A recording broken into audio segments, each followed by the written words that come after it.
Bismillahirrahmanirrahim. Assalamu alaikum class. I am Rashta Parveen and I am going to teach you medicinal chemistry to BS Chemistry 8th on the topic drugs. And today our lecture is lecture number 1. Class आज जो हमने topic discuss करना है वो discuss करना है medicinal chemistry का एक बहुत ही इंपॉर्टेंट टॉपिक है। ड्रग्स के बारे में आज हमने डिस्कस करना है। मेडिसिनल केमिस्ट्री जो है हमें सबसे पहले उसके बारे में पता होना चाहिए कि मेडिसिनल केमिस्ट्री क्या है। मेडिसिनल केमिस्ट्री जो है वो एक ऐसी केमिस्ट्री है, एक ऐसी ब्रांच ऑफ केमिस्ट्री है, ऑर्गेनिक केमिस्ट्री की एक ऐसी ब्रांच है जिसमें हम मेडिसिन्स के बारे में डिस्कस करते हैं। ठीक है, मेडिसिन्स जो है वो क्या होती हैं, वो केमिकल प्रोडक्ट्स होते हैं, वो ऐसे केमिकल सब्सटेंसेस होते हैं जो कि किसी भी डिजीज़ को क्योर करने के लिए, किसी डिजीज़ को ट्रीट करने के लिए यूज़ किया जाते हैं। ठीक है, तो आज हमने ड्रग के बारे में डिस्कस करना है। ड्रग यानी कि मेडिसिन्स जो हैं वो एक्चुअली क्या होते हैं, आज के लेक्चर में हम इनको डिटेल में डिस्कस करेंगे। तो चलिए अब हम अपना लेक्चर स्टार्ट करते हैं कि ड्रग्स जो हैं वो क्या होती हैं। Drug is an any substance, drug जो है वो कोई भी सब्सटेंस होता है और अ प्रोडक्ट या कोई प्रोडक्ट होता है that is use to modify और एक्सप्लोर द फिजियोलॉजिकल सिस्टम, जिसको फिजियोलॉजिकल सिस्टम को मॉडिफाई करने के लिए, उसको बेहतर बनाने के लिए यूज़ किया जाता है। ठीक है, एक ऐसी प्रोडक्ट एक ऐसा सब्सटेंस जिसे किसी भी डिजीज़ को क्योर करने के लिए यूज़ किया जाता है, और सम पैथोलॉजिकल स्टेट्स को क्योर करने के लिए यूज़ किया जाता है for the benefit of recipient, ताकि जो इन्फेक्टेड पर्सन है उसको हम ट्रीट कर सकें, उसको क्योर कर सकें। रेसिपिएंट कहते हैं कोई भी इन्फेक्टेड पर्सन जो किसी भी डिजीज़ की वजह से वो इन्फेक्टेड हो गया है, तो उसको जो है वो रेसिपिएंट कहा गया यहाँ पे। इन मेडिसिन्स की टर्म में drugs are use for diagnosis, drugs को जो है वो यूज़ किया जाता है किसी भी डिजीज़ को डायग्नोस करने के लिए, फॉर प्रिवेंशन, किसी भी डिजीज़ को रोकने के लिए, उसको प्रिवेंट करने के लिए हम ड्रग्स को यूज़ करते हैं।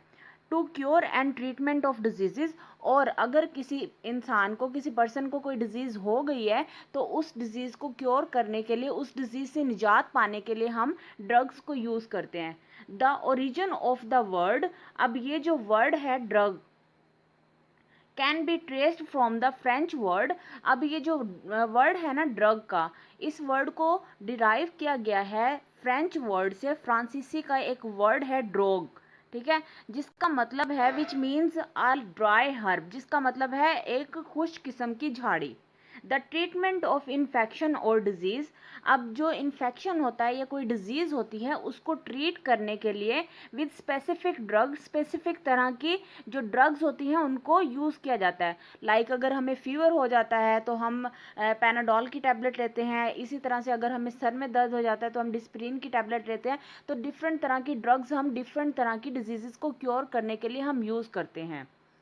That destroy the harmful organisms, तो ये जो ड्रग्स होती है क्या करती हैं, हार्मफुल ऑर्गेनिजम्स, जिन्होंने हमारी बॉडी को डिजीज़ किया हुआ है, जिन्होंने हमारी बॉडी के अंदर डिजीज़ क्रिएट कर दिए, इन्फेक्शंस क्रिएट किए हैं, उनको ये हार्म पहुंचाती हैं, उनको किल कर देती हैं और उनको डिस्ट्रॉय कर देती हैं विद मिनिमल, ठीक है, विद मिनिमल और no side effects.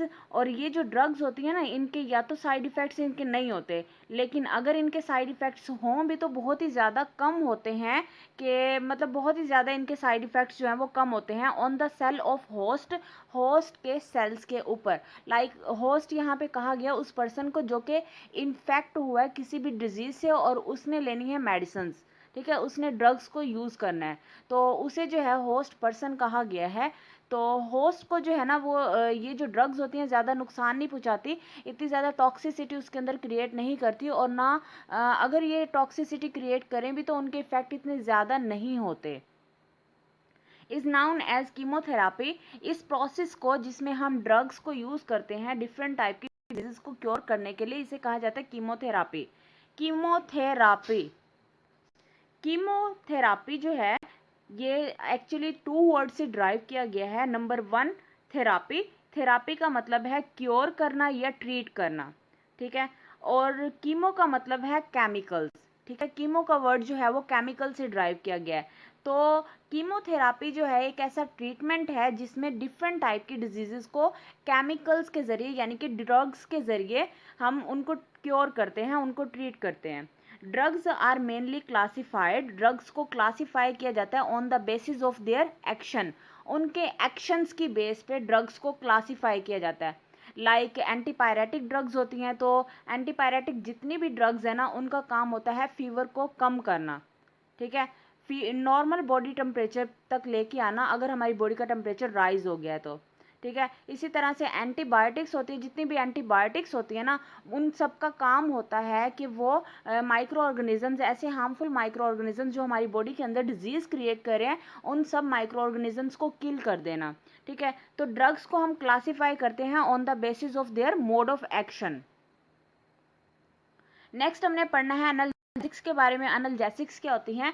Analgesic is a drug, analgesic एक ऐसी ड्रग है दैट रिलीव्स पेन, जो कि पेन से बचाती है, बाय एक्टिंग ऑन CNS। अब ये जो ड्रग होती है ना एनाल्जेसिक, ये पेन से रिलीफ देती है। लाइक हमारी बॉडी के किसी भी पार्ट में अगर पेन हो गया है तो हम एनाल्जेसिक्स को पेन किलर के तौर पे यूज़ करते हैं। अब ये जो मेडिसिन होती है ना एनाल्जेसिक्स, ये डायरेक्टली एक्ट करती हैं CNS के ऊपर, ठीक है, और पेरिफेरल नर्वस सिस्टम के ऊपर without significant altering the consciousness. और जो हमारी कॉन्शियसनेस होती है ना, हमारी जो गनूदगी होती है उसको ये इफ़ेक्ट नहीं करती। लाइक हमारी जो स्लीपिंग्स होती हैं, स्लीपिंग को ये बिल्कुल भी इफ़ेक्ट नहीं करती। जस्ट ये हमारा जो पेन होता है ना, पेन को रिड्यूस कर देती हैं। तो इस तरह की ड्रग्स को कहा जाता है एनाल्जेसिक्स।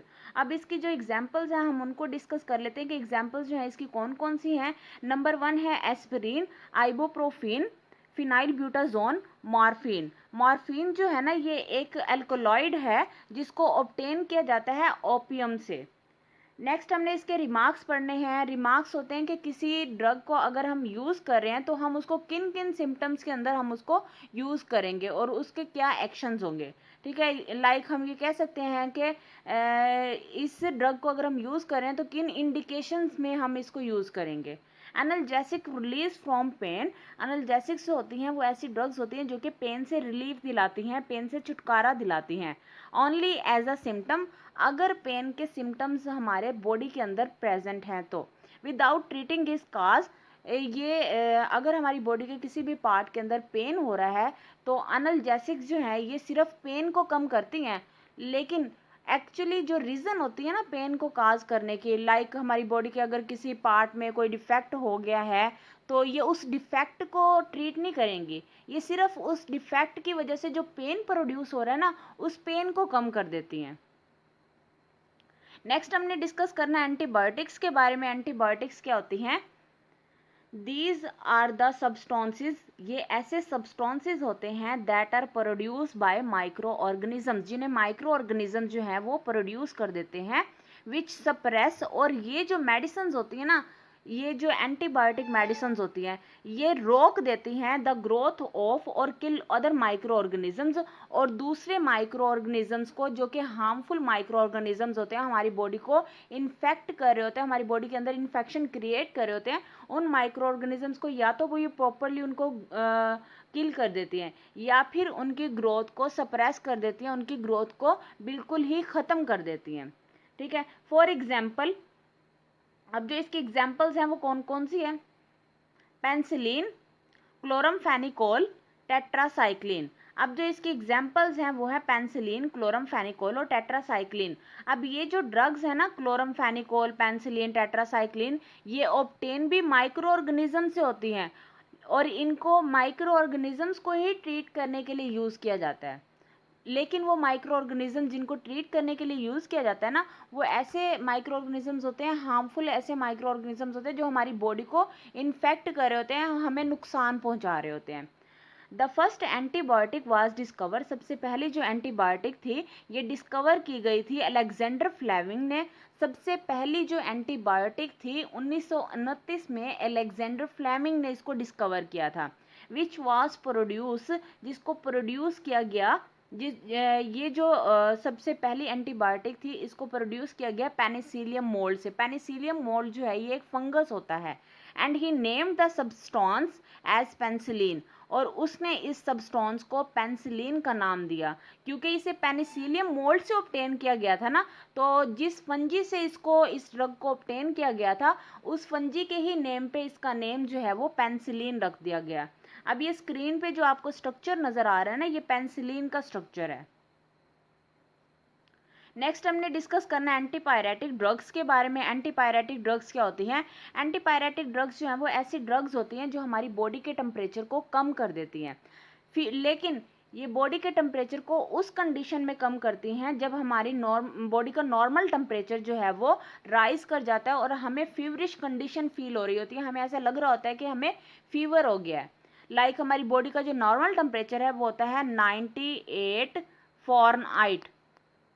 तो अगर हमारी बॉडी का टेम्परेचर जो है वो 98 फॉरेनहाइट से इंक्रीज कर गया है, लाइक ये जो टेम्परेचर है 99 फॉरेनहाइट हो गया है, 100 फॉरेनहाइट हो गया है, और 101 फॉरेनहाइट हो गया, 102 फॉरेनहाइट हो गया, यानी कि नॉर्मल बॉडी टेम्परेचर 98 से जो है ये, अगर नॉर्मल बॉडी टेम्परेचर से ये टेम्परेचर जो है राइज कर गया है, तो हम इन कंडीशंस में हम एंटीपायरेटिक ड्रग्स को यूज़ करेंगे।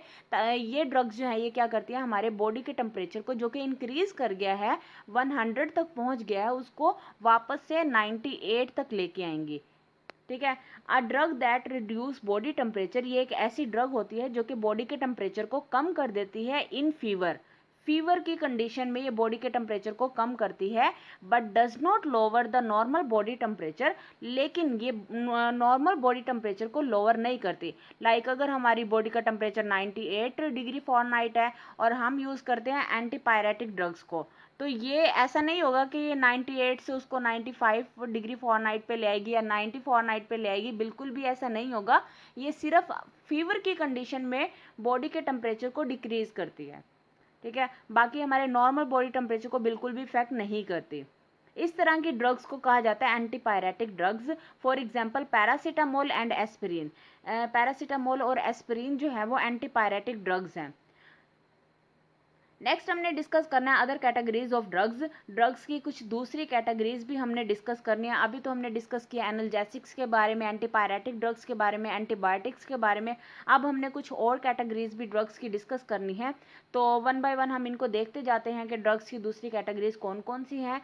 Other categories of drugs include anti malarial drug जो है वो भी मलेरिया को क्योर करने के लिए यूज़ की जाती है।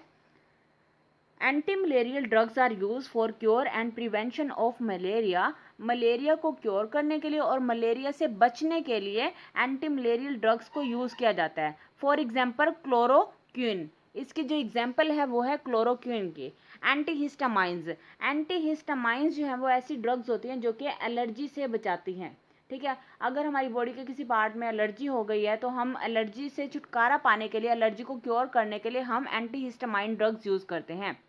एंटीहिस्टामाइन ड्रग्स को एंटी एलर्जिक ड्रग्स भी कहा जाता है। नेक्स्ट है हिप्नोटिक्स ड्रग्स। हिप्नोटिक ड्रग्स जो होती है ना, ये ऐसी ड्रग्स होती हैं जो कि हमारी स्लीपनेस को, हमारी नींद को मेंटेन करती हैं। लाइक अगर कोई इंसान है, उसको एंजाइटी की वजह से, किसी भी रीज़न की वजह से उसे नींद नहीं आती, तो उसकी स्लीपनेस को, उसकी जो नींद है उसको नॉर्मल रेंज के अंदर लेके आने के लिए, उसको मेंटेन करने के लिए उसे हिप्नोटिक्स की ड्रग्स जो हैं वो प्रिस्क्राइब की जाती हैं।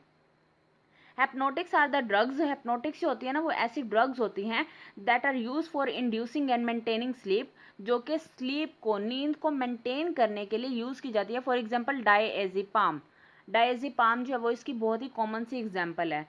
नेक्स्ट है ट्रैंकुलाइजर्स जो हैं ये भी ऐसी ड्रग्स होती हैं that are use to reduce mental tension, जो कि मेंटल टेंशन को रिड्यूस करने के लिए यूज़ की जाती है। फॉर एग्जांपल आजकल ये चीज़ें बहुत ही ज़्यादा देखने में आ रही हैं कि हर दूसरा तीसरा बंदा जो है उसको परेशानी होती है, एंग्जाइटी वो सफ़र कर रहा होता है। तो उस एंग्जाइटी से मतलब उसको बचाने के लिए, उसको क्योर करने के लिए डॉक्टर जो है उसको ट्रैंकुलाइजर्स की मेडिसिन जो है वो उसको रिकमेंड करते हैं। और इसकी जो एग्जांपल है वो है रेजरपाइन की। रेजरपाइन जो है वो एक अल्कोलॉइड होता है, और अल्कोलॉइड जो है ये नेचुरली अकरिंग सब्सटेंस होते हैं, नाइट्रोजनस बेसिस होती हैं। नेक्स्ट है सेडेटिव्स।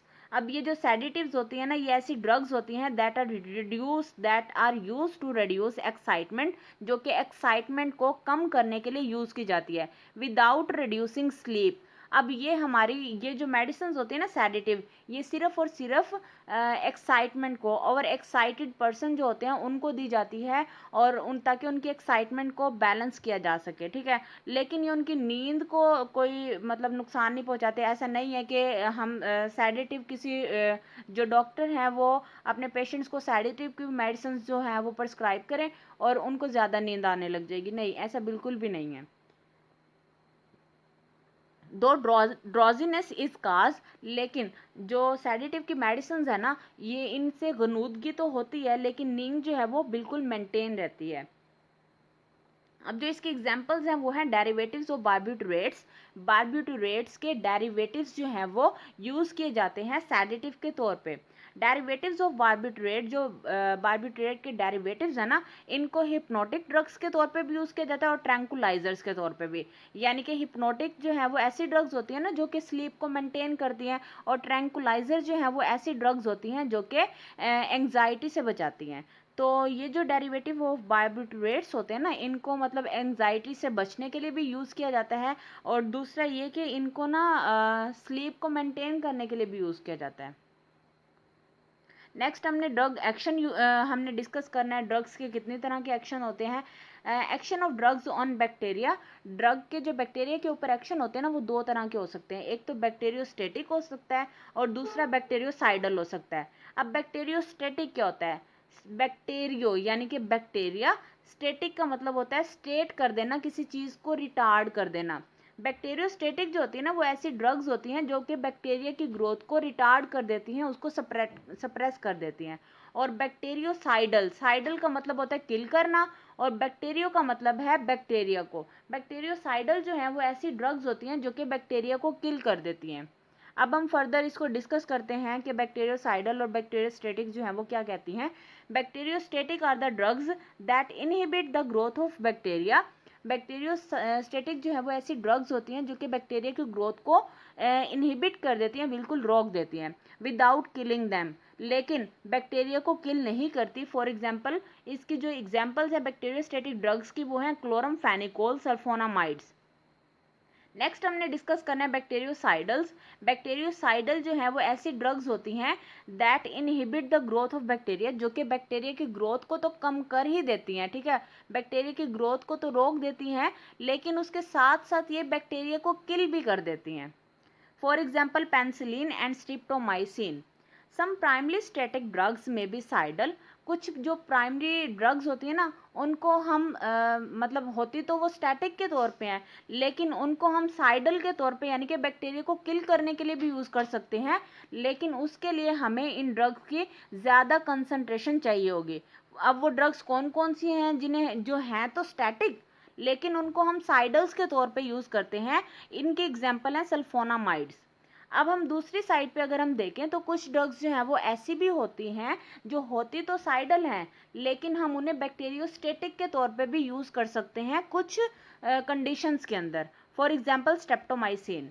अब हमने डिस्कस करना है लीथल डोज 50 के बारे में, जिसे हम LD50 भी कहते हैं। अब ये जो है कोई ड्रग नहीं है, लीथल डोज 50 LD50 कोई ड्रग नहीं है, लेकिन ये ड्रग को एक्सप्रेस करने के लिए एक टर्म है जिसमें हम ड्रग की टॉक्सिसिटी को एक्सप्रेस करते हैं। तो अब हम डिस्कस करते हैं LD50 क्या है। अच्छा, ये जो LD50 है ना, ये आप लोगों का बहुत ही ज़्यादा इंपॉर्टेंट शॉर्ट क्वेश्चन है। आप लोग काइंडली इस LD50 को लाजमी याद कीजिएगा। The toxicity of the drug is expressed as LD50। जो हमारे पास ड्रग होती है ना उसकी टॉक्सिसिटी को एक्सप्रेस किया जाता है LD50 से। L stands for lethal and D stands for dose and 50 stand for 50%, ठीक है। It is defined as the dose, ये डिफाइन किया जाता है, एक ऐसी डोज होती है that is required to kill 50% of the population of test animal. अगर किसी हम एनिमल को टेस्ट कर रहे हैं उसकी 50% पॉपुलेशन को किल करने के लिए हमें जितनी अमाउंट एक ड्रग की रिक्वायर होती है उसे कहते हैं LD50 and is expressed in milligram पर kg of the body weight of animal. और उस एनिमल के टोटल बॉडी वेट का मिलीग्राम पर केजी जो है वो हम ड्रग यूज़ करते हैं। फॉर एग्जांपल अगर वो जो टेस्ट एनिमल है जिसके ऊपर हमने अपनी ड्रग को टेस्ट करना है, अगर उसका बॉडी वेट जो है वो 1 केजी है तो हम 1 मिलीग्राम जो है वो ड्रग यूज़ करेंगे। लेकिन अगर जो हमारा टेस्ट एनिमल है उसका वेट है 5 केजी तो हम 5 मिलीग्राम ड्रग को यूज़ करेंगे। स्मॉलर द LD50, जितनी स्मॉल जो है वो LD50 की वैल्यू होगी, the more toxic is the drug, उतनी ही ज़्यादा वो ड्रग जो है वो टॉक्सिक होगी। नेक्स्ट हमने ड्रग्स के इफेक्ट डिस्कस करने हैं। ड्रग्स के इफेक्ट कितनी तरह के होते हैं, ड्रग्स किस तरह से हमारी बॉडी को इफेक्ट करती हैं। ठीक है, drugs can effect the functioning of body, drugs जो होती हैं वो हमारी बॉडी के फंक्शनिंग को डिस्टर्ब कर देती हैं। ठीक है, अब वो किस तरह से डिस्टर्ब करते हैं, किस तरह से वो इफेक्ट करती हैं, ये इफेक्ट जो है साइड इफेक्ट्स भी हो सकते हैं, सेकेंडरी इफेक्ट्स भी हो सकते हैं और टॉक्सिक इफेक्ट्स भी हो सकते हैं। अब हमने 1 बाय 1 इन इफेक्ट्स को डिस्कस करना है। नंबर 1 है साइड इफेक्ट, नंबर 2 है सेकेंडरी इफेक्ट और नंबर 3 है टॉक्सिक इफेक्ट। सबसे पहले हम डिस्कस करते हैं कि साइड इफेक्ट्स क्या होते हैं। साइड इफेक्ट्स जो हैं, पहले हम जनरली इस बात को डिस्कस कर लेते हैं कि साइड इफेक्ट्स क्या होते हैं। जब हम किसी भी ड्रग को यूज़ करते हैं ना, तो एक साइड पे तो वो ड्रग मतलब हमें क्योर कर रही होती है, हमें डिजीज़ से बचा रही होती है, लेकिन दूसरी साइड पे वही ड्रग जो है वो हमारी बॉडी के किसी न किसी पार्ट को इफ़ेक्ट कर रही होती है। ठीक है, वहाँ पे कोई ना कोई हार्म क्रिएट कर रही होती है, वहाँ पे कोई ना कोई साइड इफ़ेक्ट क्रिएट कर रही होती है। और इन ड्रग्स को ये जो साइड इफ़ेक्ट्स होते हैं ना, इन इफ़ेक्ट्स को हम कंट्रोल नहीं कर सकते, क्योंकि अब मैं इसकी ना एक बहुत ही कॉमन सी एग्जांपल आपको देती हूँ। जैसे हमारे पास एक पेशेंट है, उस पेशेंट को डॉक्टर ने प्रिस्क्राइब किया कोई मेडिसिन, ठीक है, और ताकि वो मेडिसिन जो है वो उस पेशेंट को क्योर करने में हेल्प आउट करे, ठीक है ना, उस पेशेंट को क्योर कर दे। अब चूंकि उस पेशेंट ने मतलब अपना इलाज तो करवाना है, उसने ठीक तो होना है, सेहत याब होने के लिए उसने उन मेडिसिन को यूज़ करना है। ठीक है, तो जब वो उन मेडिसिन्स को यूज़ करेगा, अब उन मेडिसिन्स का यूज़ करना उसके लिए बहुत ही ज़्यादा कंपल्सरी है, ताकि वो डिज़ीज़ जो है वो उस डिज़ीज़ से क्योर पा सके, उस डिज़ीज़ को ट्रीट कर सके। ठीक है, तो जब वो उस डिज़ीज़ को मतलब क्योर करने के लिए उस मेडिसिन को यूज़ करेगा, तो दूसरी साइड पे ये जो ड्रग्स होती हैं ये उसको दूसरी साइड पे इफ़ेक्ट कर रही होती हैं। ठीक है, कोई ना कोई हार्म क्रिएट कर रही होती है बॉडी के किसी और पार्ट के अंदर। तो ये जो इफ़ेक्ट्स होते हैं ना, साइड इफ़ेक्ट्स, इनको हम कंट्रोल नहीं कर सकते। ठीक है, दीज इफ़ेक्ट्स आर अनवांटेड, ये जो इफ़ेक्ट्स होते हैं ना ये अनवांटेड होते हैं, ऑफन अनअवॉइडेबल, और ये जो है ऐसे इफ़ेक्ट्स होते हैं जिनसे हम अवॉइड नहीं कर सकते। That occur at therapeutic dosages, अब ये जो है इस इन कंडीशंस में होते हैं जब डॉक्टर जो है वो मेडिसिन को प्रिस्क्राइब कर देते हैं। For example some of the anti allergic drugs may produce sedation. अब इसकी हम एक कॉमन सी एग्जांपल लेते हैं कि जो एंटी एलर्जिक ड्रग्स होती है ना, क्योंकि हमने एलर्जी को क्योर करने के लिए ड्रग्स को यूज़ तो करना है। ठीक है, अब ये एंटी एलर्जिक ड्रग्स जो है वो एक साइड पे है तो हमारी एलर्जी से मतलब ट्रीटमेंट कर रही होती हैं, एलर्जी को ट्रीट कर रही होती हैं, और दूसरी साइड पे यही जो एंटी एलर्जिक ड्रग्स हैं ये हमें डोजीनेस काज कर रही होती हैं, हम पे नींद हावी कर रही होती हैं।